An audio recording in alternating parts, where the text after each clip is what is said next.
Buyaga na gayud ang Pasko sa Hagna, Bohol. Gani na mungingi na og mga Christmas decors ug mga suga ang ilang plaza. Makatawag og atensyon ang higanteng Christmas tree nga hinimo sa gipanglabay nga mga plastic.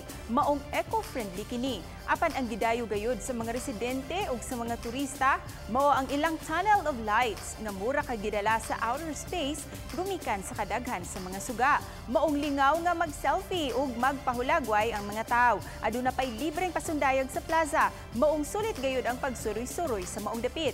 Apan dili pud magpauwahi ang lungsod sa kalapi sa ilang Christmas decors. Gipalibutan sa mga higanteng parol ang ilang plaza nga hinimo usab sa mga recycled ug indigenous materials. Gawa sa mga parol, bida usab ang usa ka sakayan sa dagat nga ang sakay si Santa Claus nga adunay dalang regalo. Ang mga punuan sa kahoy, gibutangan usab og mga Christmas lights.